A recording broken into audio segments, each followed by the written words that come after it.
find a way to, always seek out the positive and either in song, in a quick blurb, a message, in a post. Like where does that come from? It comes from my faith in God, first of all. Because it's not like a facade. Like, I don't think that through human nature I could just be positive, because like you just said, like life happens. Like life is difficult, life is hard. And without my faith in God, I feel like I wouldn't be able to sustain that, because it would just be really difficult. So that's like a spiritual thing that I have really no control over. But I spend a lot of time like reading the Bible. I spend a lot of time reading books. And I understand like how powerful a positive mindset is. And I feel like it's enough craziness going on in the world. So it's like, why would That's I good. spend my time, whether on social media or in real life, putting out negativity? Like life is hard enough. Like why would I add something negative to somebody else's life and existence? So it's intentional, but in order to sustain that, that has nothing at all to do with me. That's definitely my faith in God and my spirit being fed daily. It still takes work and discipline to get up and read every day, to make sure my spirit is full. But yeah, it definitely comes from my faith and just taking that time out to fill myself so that what comes from my overflow is positivity. So I'm a bit embarrassed because I went to Catholic school for 12 years, and the only scripture that I could recite is the 23rd Psalm, and that's because my mother made me and my brothers recite it every day for like 13 years. So kudos to you. Now, your name is your stage name is what? Tokyo Extraordinaire. Now, I immediately thought, and I'm pretty sure that many did the same, that you have Asian descent. Is that true? That is at least not an ancestry test, but Okay, so I did my research, and who wouldn't think that? So I did right. research, and I saw what why you chose that name. Could you break down the name Tokyo Extraordinaire and why you chose that? For sure. So it started out with no real meaning. I was in high school when I came up with that name, because I told you I was a gospel artist for a really long time, and I was going by Lil Tigger. And my dad was like, "You may want to change that. Like, one, it's a big Tigger. Like, you don't want any issues with that and people being confused." So he was like, "You may want to change it, and it may not like translate well when you hit 30," which I am now 30. I just turned 30 last year. So it's like that may not look well at 30. So I just started playing with different ideas. And at the time, my handle on Twitter was Extraordinaire. And I'm listening to Lupe Fiasco's Paris Tokyo on a separate day. And I'm like, dang, Tokyo would be a dope name. And I just remember talking to one of my cousins and being like, what do you think about this? Like, what if I put these two names together? Like, it kind of gives me like a band name slash, like, it just looks super unique by the way I spelled it, the way I put it together. Mm-hmm. And he was like, yeah, like, go for it. And it just kind of stuck. And over time, people would ask me what it meant. And I'm like, it doesn't have a meaning. And I wanted to be able to say, especially like getting older, like that it does have some meaning behind it. So over time, it came to me totally optimistic, knowing Yahweh is omnipotent, Yahweh meaning God. Um, so yeah, over time it's gained meaning, but initially, no, it had no meaning at all. I just thought it looked cool and that it sounded cool. But over time, I've given it meaning. I'm just trying to. So when you broke down the acronym, I'm like, yo, you have to be extremely well read and extremely in tune with nature and extremely in tune with yourself to come up with that acronym. Because it's not like a three-letter acronym or like a two-letter acronym, like TOKYO. That's five letters. As you can tell, I wasn't at the top half of my class. I didn't get smart until I got older. However, um, so you talk about reading, scriptures. Are you heavily into like books? Like, do you have favorite authors? Like, how often do you read? Because it seems like you're very, very, very intelligent. When you like the type of artist, creative that you are, is has got to be in tune, knowledge base to write in the manner that you do. So talk about your reading regimen, other than the scriptures, or is that mainly what it is for you? No, not at all. I read every day. Like I make it a point to read every day, whether that's just for 20 minutes, it's an hour, 2 hours. Um, I'm really into personal development, so most of the books I read are like that. I wouldn't say that I have a specific author that I subscribe to or that I read more than another. I'm typically reading like 4 or 5 books at a time because I feel like I used to read for sport almost like I just need to finish it, but it's like, what are you getting from that? So I'm taking different information from the books, and right now I'm reading again like 4 or 5 books. One of them is The Game of Life and How to Play It. There's a book called Emotional Detox that I'm finishing up. The Way of the Superior Man, I'm still reading that book. Think and Grow Rich. And I feel like there's another one that I'm missing, but I'm reading like a couple different ones right now. It just depends on how I'm feeling in my spirit. Like I know what each book is about because I've gotten to a certain point in each book. So I was like, what do I feel like I need to develop in what an area that I'm lacking in right now? And I'll pick up that book and just figure out, not figure out, but just lean and glean from that information I'm receiving. And more than anything, apply it. Because again, when I used to read for sport, it was just like, oh, I just need to finish this book to say I read it. But what are you getting from that? So yeah, I do read a lot. I read daily. Well, I got to step my game up because, you know. But so earlier you mentioned that your father mentioned that you might want to change your name. And then before that, you mentioned that your mother was in the choir and you were always around her.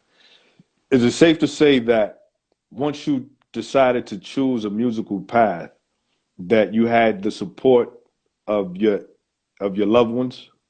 And For how sure. important is that? How important was that to your journey in music?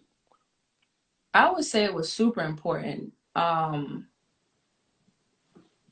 This is, I know that it's rare and it's a blessing because I know some people are like, man, nobody ever supported. Like I can't even fix my lips to say something like that because my family, like as a whole, has always supported me. Even when I was doing gospel music, like everybody has just always supported. Like I've never had anybody say anything negative. And thankfully that hasn't skewed my view because I can still take negative criticism, but Mm. I've never had that issue where my parents were like, I don't want you to do this. The only time I've had an issue was when I first got into music and I was playing the drums and I might have been like 7 or 8 and the drum was about bigger than me. I was playing the tenor drum in the band and my mom was like, no, like I don't want you to do it. You're gonna get hurt. And the only reason I was able to do it is because my dad convinced her, like, why not? Like, what would it hurt? Like, she'll be okay. And had it not been for him stepping in to be like, yeah, I probably would not be doing music right now because that's where it started for sure, picking up the drums and just playing. And that was the only time she did not support. But since then, she was gung ho, she was game. Well, I'm pretty sure, right, that music was not the only extracurricular interest that you had. No, I wasn't. I recall a video of you draining jump shots. And I'm like, yo, Yeah. she got game as well. You know what I mean? So was there an athletic desire at one point? Like, like did you aspire to be WNBA or, did you have an athletic career at some point? Yes, I did. And surprisingly, that was like a goal to like play in the WNBA. So I would say music and basketball was like a neck and neck thing for a Love minute. and basketball. Okay, that's where I was Yeah. going next. Okay, okay, okay. Yeah, so I stopped playing like my sophomore year because I just wanted to focus on music. Like we was having practice like 3 or 4 times a day, and I was like, wait a minute, like I can't work on music no more. Like, what are we doing? So Yeah. I chose music over playing ball, and then I switched schools for one year. My junior year, I went to a different school, and one of the girls I used to play with when I was in middle school was like, "You should join the team." So that summer going into my senior year, we were doing like a travel league and I was actually getting some recognition and I was about to go to college to play. And I switched schools again and went back to my initial school and it was had like not a real falling out with the coach, but we had a new coach there and it just was not working out. So I was just like, I'm not that passionate about this, no way. Because if I go to school for this and it comes to music again where I got to be in practice all day and I don't get to work on music, I'm gonna be hot. And this is my college career would be dependent on that. So I was like, that's too much unnecessary pressure for me. Looking back, I should have done it because I would have been debt free, but it's all good. Yeah, it just wasn't as much of a passion as music is, so I just never really stuck with it. Well, listen, I think you made the right decision, and Oh, whatever thank debt you. you whatever debt you may be in now is soon going to be erased because your music career, I feel, is going to take way off. What's up, cuz? It's going to take way off. I Uh, appreciate that. so getting back to the music. Hmm. In the beginning, I mentioned, and for those of you who are just tuning in, this is Tuned In with the TKB Report. I'm your host, Mr. Three Keys, and my esteemed guest is Tokyo Extraordinaire, and not just because that's her name. She absolutely is extraordinaire. Welcome to the show. Uh, the business of music: singer, songwriter, producer, mixer, master, engineer, producer of the videos, director of the videos, the talent, like the business of being in music alone as an artist and just an artist is a lot. The Yes. business of being an artist, being a producer, like writing the songs, like talk about how you balance the pressures, not the pressure, but how you balance all of those things with your musical career. Oh, it's pressure, all right. I ain't gonna fake the funk and act like it's easy. I still do it, but nevertheless, it is definitely pressure, and it's not easy. So I would say I have a really high level of like organization because without it, I Okay. probably would not be able to do everything that I'm doing. So I got to-do lists everywhere between my phone. I got written to-do lists. I just keep stuff all around the house to keep my brain, where it's supposed to be because it is a lot, having two different companies, trying to get both of them off the ground at the same time, still trying to write. And then there's the creative side, and then there's also the business side of connecting with you through email and making sure I'm responding to emails and posting on social media, getting songs copyrighted, talking to producers about splits and royalties, and it can become a lot. But I think the thing that I subscribe to the most is just making sure I keep them separate. So when I'm in the creative space, I just try to stay within that space. And sometimes my brain will go off into business mode, like, how many weeks do I have before this is out, before I have to get it copyrighted or whatever those things that pop up in my head. But I try to stay within the creative space when I'm in it. And when I'm in business mode, it's like, okay, what needs to be done? And sometimes when I'm in business mode, my brain is like, "Oh, this idea for a music video," and it's like, you can't do that right now. Write it down and get back to it later.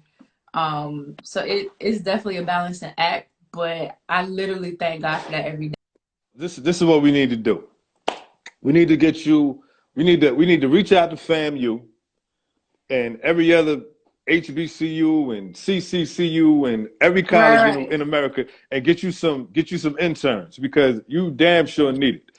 Uh, so you mentioned two companies, right. Mm-hmm. and I wanted to get into something that I also noticed about you: um, seven figures and the seven-figure vision.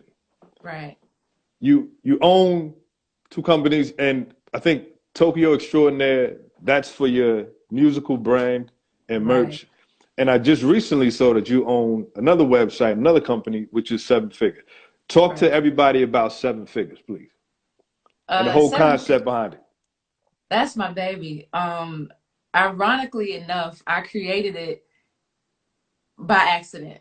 So I was working on merch for Tokyo Extraordinaire. So I had the website up. I'm like, I need to get some merch out. So I'm like playing around the computer up 3 o'clock in the morning, just working. And I was trying to write victory and ended up writing VII with the font that is the actual logo. And I was like, man, that looks like it could be something. Like, I don't know what. And I'm like, but what is VII? So I just kind of meditated on that for a few days. Mm. And I'm like, okay, VII is Roman numeral 7. So I'm like, how, like, still, what does that mean? So I know I want to do something with it. A couple of days later, I'm like, seven-figure vision. Still no idea what it means. I write it down and I'm talking to my dad about it. And I'm like, I know I want to do all of these different things: videography, I want to do community work. Um, I may want it to be my record label. So I'm just fleshing out ideas on the phone with him. And he's like, well, file a company, like, make it official. And then this was like in June, July 2019, and my mom was battling cancer, and towards the end of 2019 her condition started to progress. And I just kind of dropped everything, like music, just left Tallahassee, went back home to Miami to take care of her.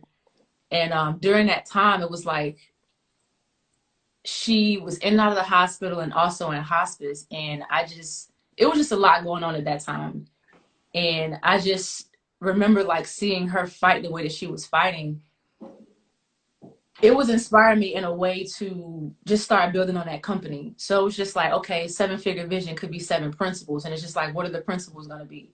And her life was inspiring a lot of that for me. Like, even in her darkest moments, her faith was so strong. And I knew that if that could drive her in those moments, like, I feel like I had at the time play faith. Like, I feel like my faith still has some growth to do, but seeing her fight the way that she fought and still be so faithful was just like, that's got to be one of the principles, because how do you make it in this life without it?